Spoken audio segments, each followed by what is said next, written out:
Hi there. It's Mark Lefebvre, the Director of Business Development for Drafts Digital. This is a pre-recorded Insiders Live, D2D Insiders Live.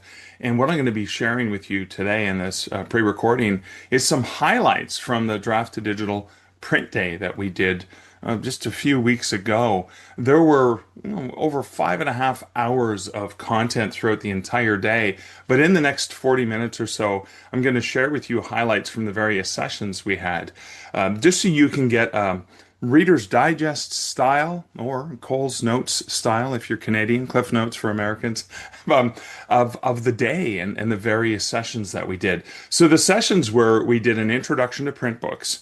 We did an overview of Draft Digital Print, some of the features that are available. We did some formatting and design options that were available for you in terms of talking to players in the field.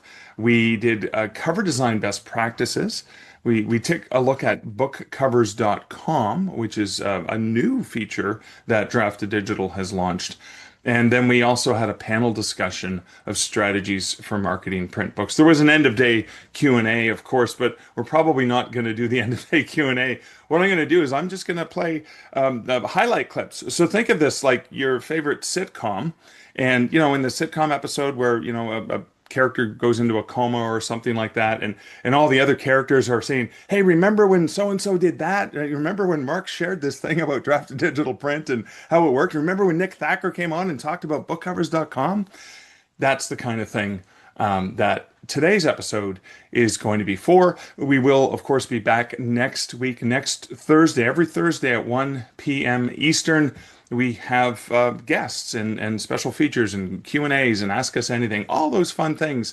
But today, you're with one of those token clip shows, but I promise that these clips will be highlights that are worth your while, particularly if you're interested in learning a little bit more about D2D Print. So let's get this show rolling.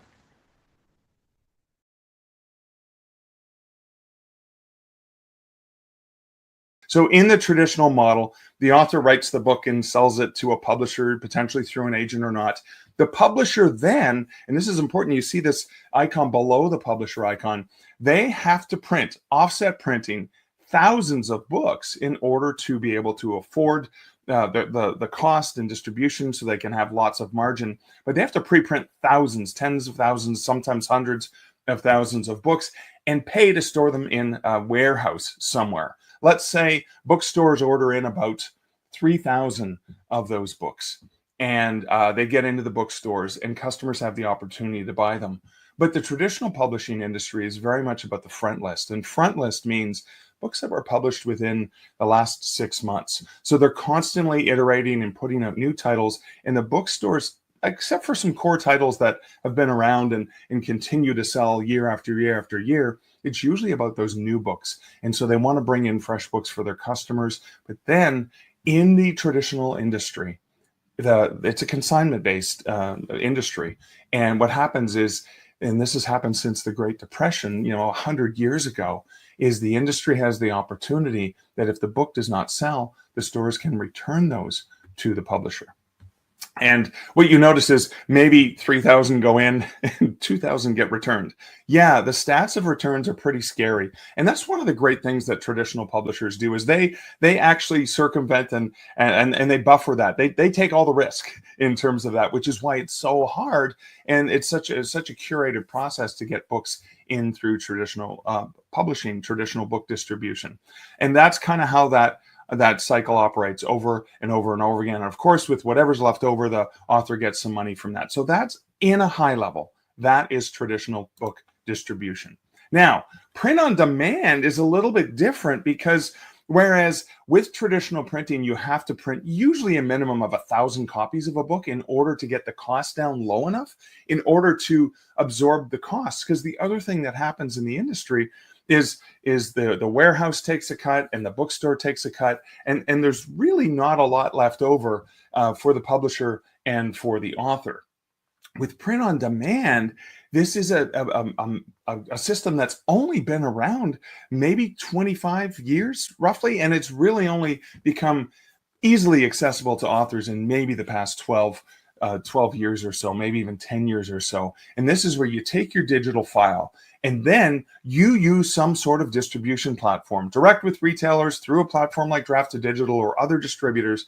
You make that product listing available, and the retailer lists that print book online. But nobody has printed a book yet, unless you've printed a sample copy and you want to see how it looks and get some proof copies, etc. But it's listed online without having to print tens of thousands of copies and put them in a warehouse. And then a customer shops online, makes their purchase. The book is printed on demand. There's hence the on demand and print on demand. The book is printed on demand, and then the book is delivered to the bookstore, the library, the customer, and then the author is paid the royalties, which is kind of the difference between all of the costs involved. And that's kind of print on demand in a nutshell. Now, Amazon's the world's biggest bookstore. Most people know about it. And they have a free option called KDP Print. And it's great. It's a phenomenal platform. And it's really, really great for getting your books directly listed on Amazon. I don't think it's that good at all for distribution. Now, they have a thing called extended distribution, and I jokingly, cheekily call it pretended distribution. And the reason I do that is because when Amazon, it's all about nepotism. Amazon wants to support Amazon and wants you to buy your books from Amazon. When they do extended distribution, they end up funneling it through a print on demand through Ingram. And it is available to bookstores and libraries, but at a significantly reduced discount. Well, 5% discount to the bookstores and libraries. And bookstores and libraries are looking for a 40% or 50% discount. So it's not very attractive to them, which is why I called it extended. So KDP Print is great for Amazon, but not great for anyone else. When you're looking to go anywhere else, the main platforms you can probably use would be Ingram Spark, which again is a function of, it's a division of Ingram, and Ingram Lightning Source is the world's largest print-on-demand printer. You can use Draft2Digital Print. You can use Barnes & Noble Press. You can use Publish Drive. There are some other ones out there. Those are the bigger ones there. But of those four options, only use one. Because whether you use Ingram Spark or D2D Print or B&N Press or Publish Drive, your books are all going to be using Ingram Lightning Source Print on Demand. So, and they can't handle duplicates. So it'll cause errors and things like that. So pick one. And hey, I work for Draft2Digital, but all I'm saying here, because we're here to help you with print books, is just pick one and go with it. Now, of course, I'm going to get into Draft2Digital Print just to give you an idea of how it works. But again, those are for distribution. And there are other options. Here I am in the My Books tab, and I've brought up a book that I have created an ebook file for, and I want to make a print book of it. So here it is. It's already been, some of the metadata is there, so I'm going to click on Print Book, and I'm going to start my print book. Now, the good news is, because I've already entered my metadata for the ebook, the print book metadata is there, but I'm going to show it to you. So this is, the language, etc. This is just a high-level view of the shared metadata. So I'm just going to look at that. I've got the front cover art already loaded, and then I've got the book title. If it was part of a series, I would put it there, the publisher name, the author name, the language. I haven't added search terms, so let me just go in and just put horror, short stories, creepy, scary, just some search terms as well. And it does not contain content inappropriate for minors, which is usually sort of reserved for erotica. I can put in my BISAC subject codes, the subject codes, and then you can rearrange them if I wanted to. After I've picked them, you can just drag and drop. So that's kind of how you enter that, and I'm going to hit submit. Okay, now I'm just going to scroll back up so you can kind of see the print book details. If I do need a cover from Self-Pub Book Covers or soon to launch bookcovers.com, I can go ahead and search there and find some book covers, but I already have one. The metadata is entered. And so I could upload a print-ready print interior, but for the example I'm using here, I'm going to load a Word document, a docx. It accepts docx, ODT, and RTF files. And I've got the release date. So the print book release date, this was the ebook release date, but the print book release date, I'm going to pick, where are we here? I pick sometime in 2025 because that makes more sense. Let's just say I'm going to make the print book available in early May. I've got my description, which I can modify here if I want. It's copied over from the ebook description. And if I wanted to add a paid collaborator, like a co-author for this, I could add that there. And I can also add, if my document does not have a title page, because it's just a manuscript, if it doesn't have a copyright page, a dedication, I can add those things in here, right? You know, so I could put in to mom or the copyright page.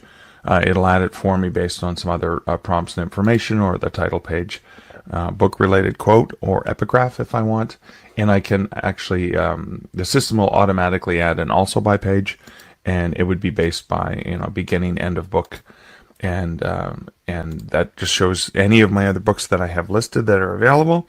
Or I could even do a teaser. And the teaser book, I'm going to take a look, you know, at the very end. I'm going to say, if you like this, you probably really like my book, One Hand Screaming 20 Haunting Years. And that could get added to the very end of the manuscript. Now, I have the choice here of also adding an about the author or about the publisher. I think I have an about the author in my manuscript, so I'm going to leave that for now. And I'm going to say, give me a free draft digital ISBN, or I could use my own. So I'm going to hit save and continue. Of course, whoops, this prompts me to say, you haven't uploaded a book file. So I'm going to browse.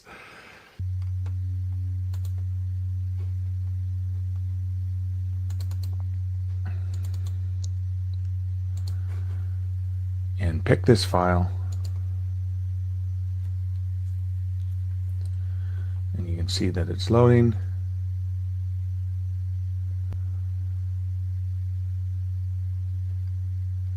And now I'm going to go back and hit save and continue.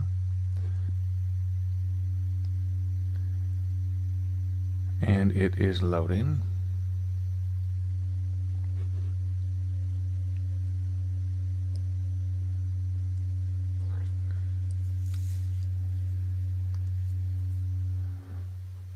And you can see by default, it's showing me a preview based on what it's imported from my book. So you can see that it's using cream paper. I can toggle that over to white just to see what that looks like.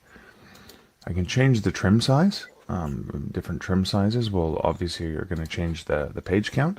So it's 208 pages. If I make the trim size larger, 6x9, and then I go back and I hit apply changes, one of the things you'll notice is there's not as many pages, which is going to cost less. So that's kind of cool. Maybe I can even go with a slightly larger size book and make the page count even smaller. And if I hit apply changes, you'll see it's going to change the page count.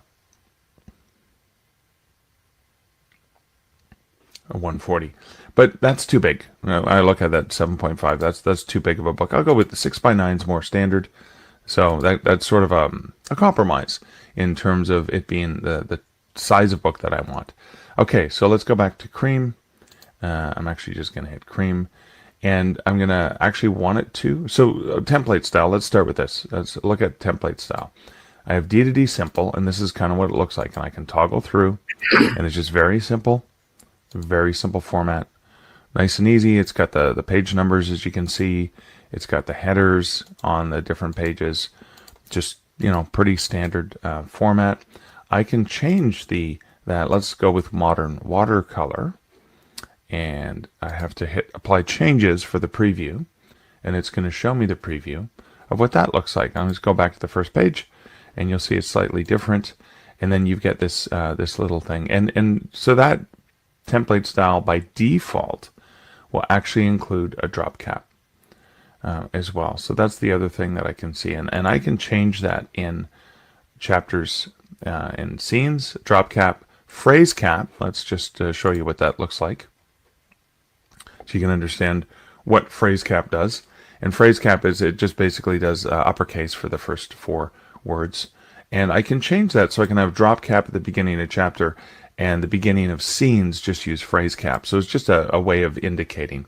And as I scroll through, I can kind of see what that looks like. And this has obviously the beginning of scenes, etc. Oh, I have to, I did apply changes. So that's weird that it didn't do the drop cap there. Must be something weird in my formatting.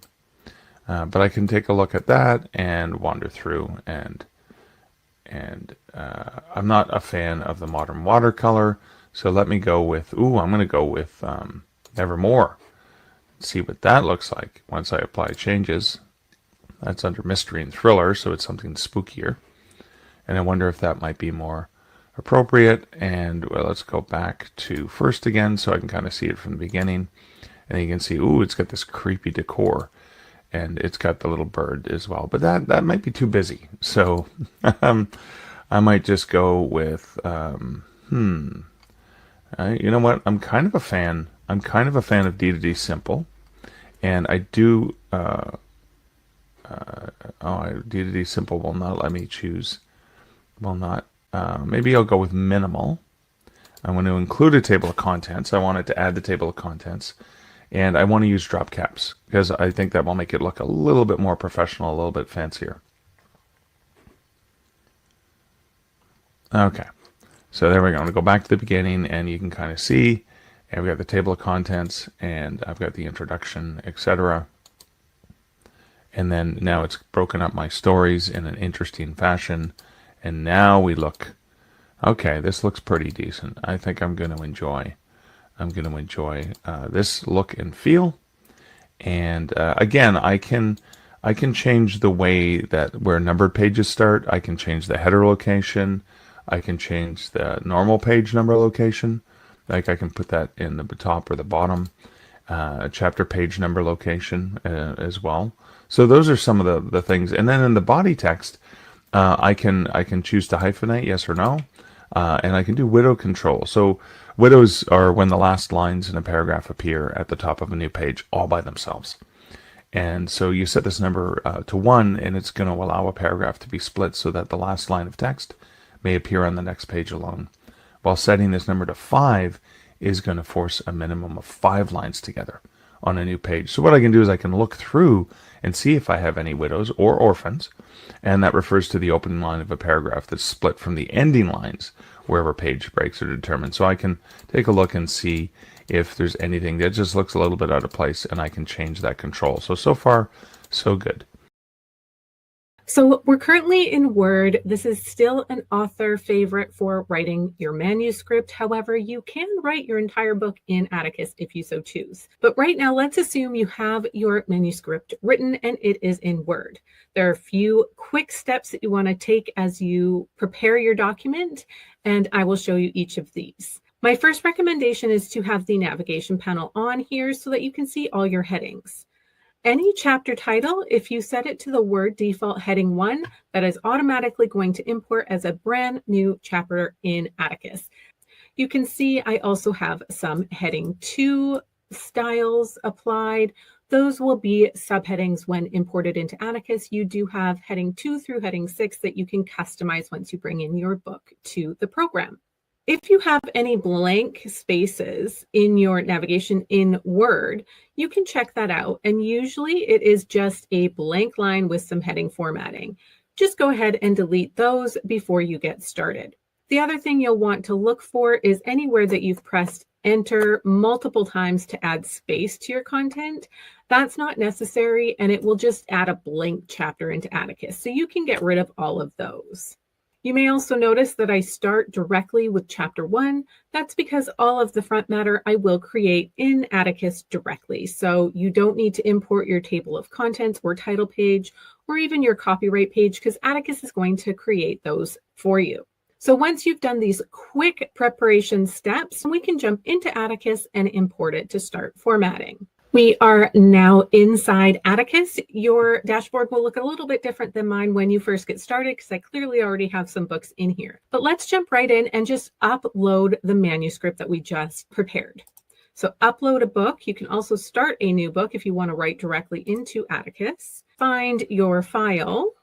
You can add your metadata here. So that's your book title, your author name, and if you would like to add it to a project, this is a grouping within your dashboard so that you can organize later. You can do that as well. Then you're just going to want to click Go Get 'em Atticus, and we'll start the formatting process. So we'll open up and you can see all of your metadata. You can add a book cover here. This is going to be for your ebook. This is what will show when readers download your book to their devices. Please do note that your print book cover is always going to be a separate file, so you do not actually bring that into Atticus.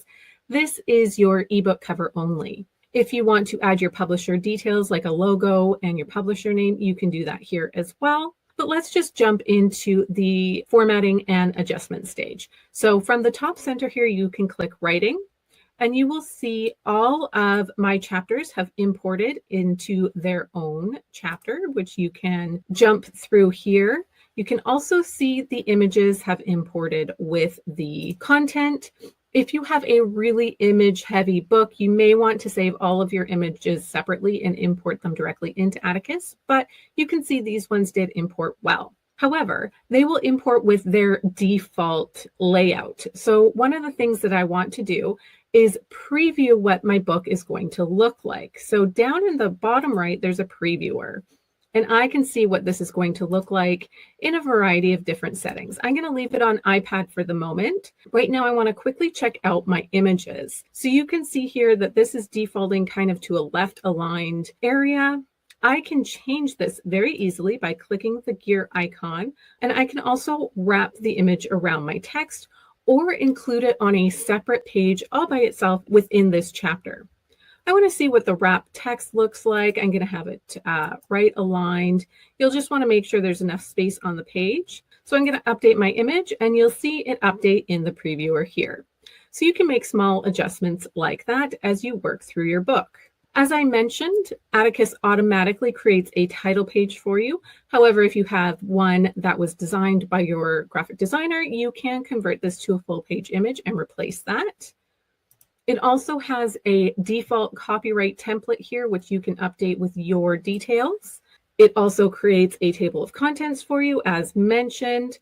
I did have a couple subheadings in my original manuscript. So if I turn those on, you can see they do show up in the table of contents. So once I have that set up, I can go into formatting. And I have a range of themes to choose from. There's 17 that come with Atticus as it is, but I can choose one that I like. Let's say I like this Bonkers Books basic outline, and I can edit it to my preferences.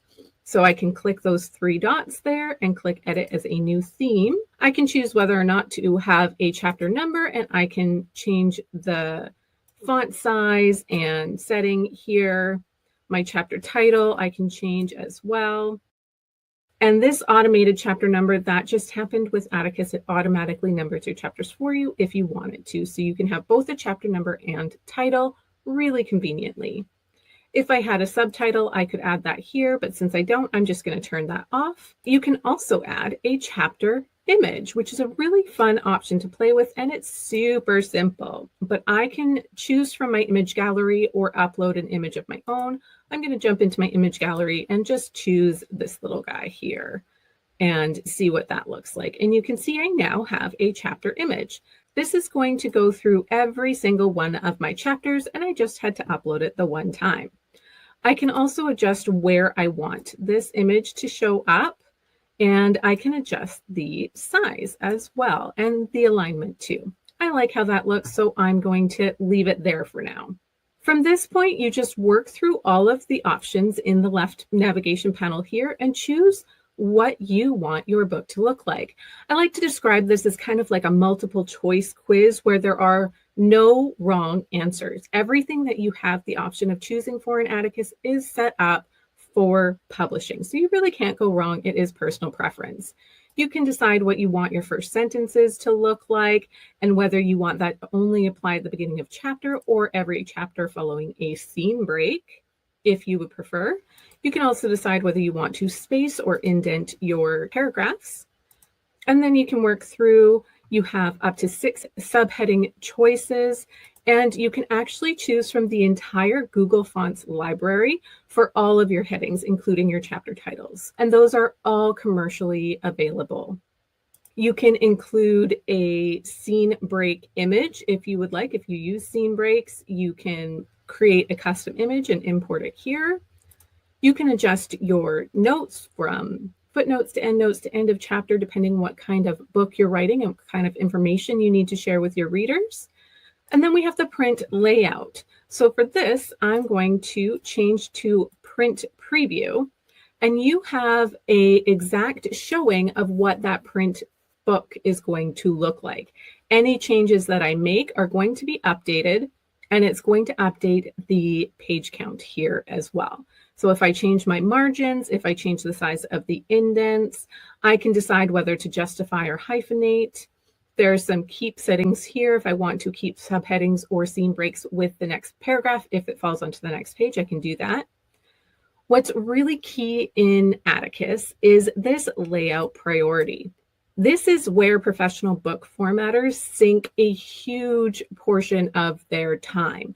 And this is trying to get rid of widows and orphans or balancing the bottom line of the page. You have educational tools to help you understand what all of this means if you're not quite familiar with it. Atticus has an algorithm to automatically protect against your choice. We also have the best of both option, which is Atticus's algorithmic setting, which first prioritizes to eliminate widows and orphans and then balances the page moving forward from there. So this is really proprietary to Atticus, and it saves authors a ton of time just to get that professional polish on your finished book. Typography allows you to set the body font for the print copy of your book. Ebook copy is going to be dependent on each reader device, but for the print version, you can choose that here, including font size and line spacing. We also have a large print option if you would like to make a large print version of your book. We have some options. You can choose what you would like in your header and footer. And finally, you get to the trim size, where you can decide what trim size you would like to print your book at. And again, with all of these changes, any change you make, Atticus is going to re-render the print version and give you a brand new page count. So you can take that to your book cover designer and know exactly what size your book is going to be, pages included. That was pretty quick, right? And again, there are no wrong answers. You simply set your preferences, and then you can save this as your new theme. And once you do that, it will be available in your very own theme gallery, right down here with its own name. You can even put a heart next to it. So when you refresh your page, it's going to put that theme right at the top. So your next book in, all you have to do is click the theme and all of those settings are going to be applied. And there you have your fully formatted book in both ebook and print format. Of course, there are many additional bells and whistles, but I wanted to show you how quick and easy it is to get not just a basic book, but kind of that next level advancement as well. And we're ready to publish. For those of you who are new to publishing, you may have heard that term formatting before, may not know exactly what it means. Formatting is a transformation. You're transforming something that looks like this, a Word document, something that you may have been staring at for several months, something that's really designed for writing and editing, and transforming it into something designed for reading. In this case, a paperback, but also an ebook. So Vellum can format your book as an ebook and in print. But obviously today we're talking about print. So let me first talk about why print. Because we all know ebooks have a lot of great things about them. They represent the most sales for most genres. They have really the best profit margin because they have almost no production costs. They're great for calls to action, beta readers, giveaways, etc. Really nice things about ebooks. But print has some advantages as well. Print is still preferred by some readers. Some people just like to pick up a book, turn the pages, and read it, kind of get away from distractions. I'm one of those people. Print is great for events and signings. If you're at a table meeting readers, there's nothing, you really want a stack of paperbacks that you can sell them. Certainly, it's a lot easier to sign a paperback than an ebook. Print is great for special editions. Special editions have been a huge topic the last few years. It's really a great way to build up a really special version of your book and sell it to your most enthusiastic fans. It's something that really only works in print. Print is great for gifts, whether that's to someone who has really helped you along the way, or people like beta readers. It's also just nice to have on your shelf to just look at that book and say, I made that. So we really feel that the best strategy as an indie author is to make your book available in both ebook and print. And to demonstrate that, here's something we often monitor. These are the top 20 bestsellers on Amazon this week. This is in the free category. Free category is a great way to narrow down to just indie authors. Every one of these books is independently published. 18 out of these 20 is available in ebook and print. So almost all of these authors have given their readers that choice. It's interesting. These are free ebooks. You can imagine someone downloads that free ebook, goes back and finds that print edition and purchases that. So we think it's great to give readers that choice between ebooks and print, and we really want to make it as easy as possible to do that. And of this 20, over half of them were formatted with Vellum. Okay, so let me just walk you through what it's like to use Vellum. Most of our authors come from Word. You can just take that Word file and import it into Vellum. If you use something else, if you use, say, Google Docs, it's a really popular way to collaborate at the writing stage. You can bring that in too. And of course, Scrivener, really popular writing program, especially among indie authors. The Mac version of Scrivener has a dedicated export to Vellum feature. That will just take your book, set everything up, and send it straight into Vellum. So once it's in Vellum, your book really becomes a book. So let me just show you a quick tour of what it's like to work in Vellum. On your left here is what we call the navigator. That's kind of a table of contents for your book, allows you to easily click through, find your chapters, and make edits to them. In the middle is a text editor. Now, most authors can use this to make corrections, find those typos that a beta reader has pointed out, correct them really quickly, but you can also use that to create content. We have some authors who write their whole books in Vellum, and that's because this is a full-featured text editor. Has built-in grammar checking, built-in spell checking, can also integrate with systems like Grammarly and Pro Writing Aid. And on the right, this is our preview, which really takes the guesswork out of formatting. You can look at this preview and instantly see how this will look as an ebook and what it's going to look like in print. So we're talking about print today, so I just want to talk through all of the things that Vellum is going to take care of automatically. So let's look at those.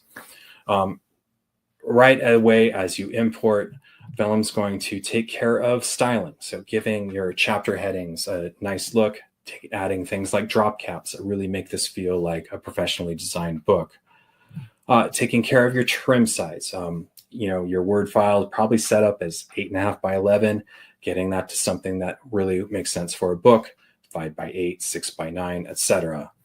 When you choose a trim size, Vellum's going to automatically set up the margins for you for something that makes sense for that size.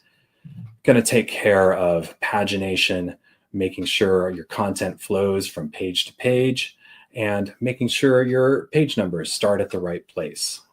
That gets into headers and footers. Headers at the top of your book, at the top of each page, footers at the bottom. Vellum makes sure that those show up where they should and don't show up where they shouldn't. There are a lot of other features like widow prevention, spread balancing, keep with next. All of these happen automatically. You may not even know that they're happening. They all combine, though, to give you a professional result. A lot of this happens automatically when you import, but once you get your book into Vellum, you can go back and refine. So you may want to add back matter, like an about the author page. you can do that in Vellum and include things like an author portrait, a link to your website, profiles where readers can find you on social media. Vellum will help you out creating those icons for those social media profiles. It's not limited to front and back matter. If you want to go back and spice up the main content of your book, you can format using some of our text features. A really popular one we added a few years ago is called a text conversation. It's a great way to set up text messages between characters in a format that a reader is going to recognize, and it works in both ebook and print. If your book maybe doesn't take place in this century, we have another feature, again, really popular, called a written note. Allows you to format personal notes between characters, give it a style that really looks like it's handwritten. Okay, I talked about style, a few things, and Vellum automatically applies a style. This is Meridian. This is our default style. That comes in as soon as you import. There are 24 configurable styles in Vellum. They're all available. You can apply them in a click. It looks something like this. You just go to styles, pick the one you want, and that's instantly applied to your book. If you want to do more, you can get in there and configure things, adjust, alignment, adjust from different options of headings, ornamental breaks, things like that. One way that people really get in there is what I mentioned before, special editions. Here's a special edition of a book, and to really have this dramatic effect, they use a feature called heading backgrounds, give a full bleed background across the full spread of the first pages of a chapter. They've used this beautiful angel wing illustration, has a dark background, so they've actually set up Vellum to change the text to be light. Really dramatic effect at the beginning of each chapter, something that works great for a special edition and something that really only works in print. All right, so this is from a book called Shadow Angel by Leah Stone and Julie Hall. They released this as a special edition a few years ago. Since then, Leah has released another series called The Last Dragon King. And for that series, she chose to work with a traditional publisher. And one thing that we thought was interesting is that when she started working with that publisher, they had to figure out how to make that book, the books that they formatted for her, look as good as the ones that she was creating with Vellum. So obviously we liked hearing that story. Vellum is designed for your Mac. It's a native app because that's what delivers the best performance, the best integration, and overall what we feel is the best user experience. I have an example, actually. That's a good quick talk. Adventures in Radio Trade. The author goes, you know what? I want my book to look exactly like Anthony Bourdain's. Similar style, but I don't want any white. I want to incorporate some sort of radio element, and I want a picture. So I'm like, okay, here you go. He's like, oh, maybe I want some color. Maybe I want, some white. Maybe I want this. Okay, here you go. Oh, maybe I want a different font, something that pops a little bit more. And so we kind of went back and forth, and I'm like, you know what? I have this idea. I'm like, can you give me a couple days and I'll get back to you? And then I give him the final cover, and he just goes, that's it. So like if you look at the tail and K's, the N, the R, they all have something sharp. So it's little hints like that. That's why I wanted to pop that up really quick, because it takes great example of how you can be very subtle at hinting at what's in the book without being, explicit. Well, that play on words itself in the title is a little bit of a hint to sin on a dark night. So yeah. Okay, awesome. Yeah. All right. Now let me go to this other question.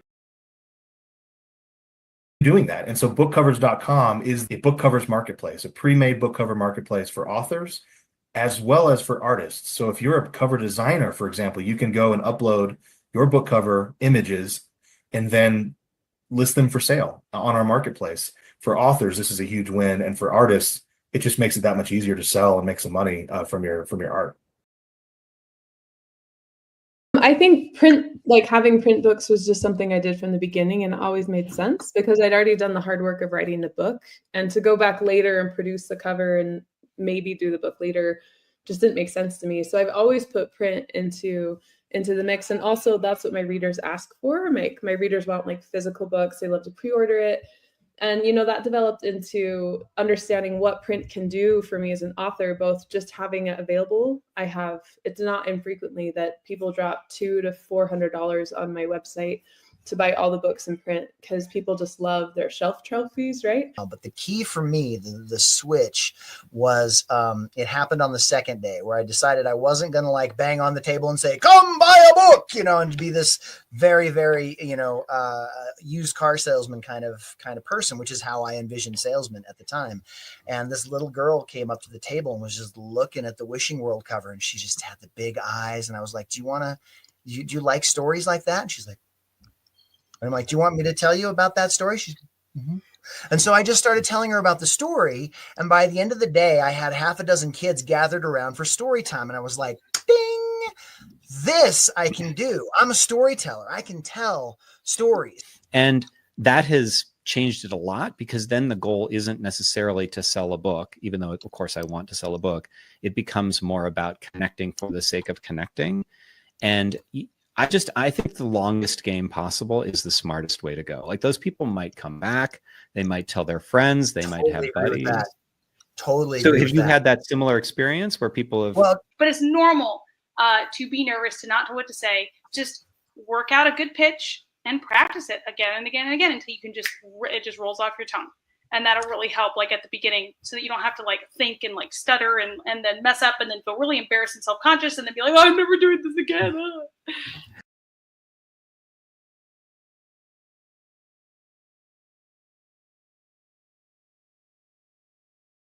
There's nothing quite like the feeling of holding your own book in your hands.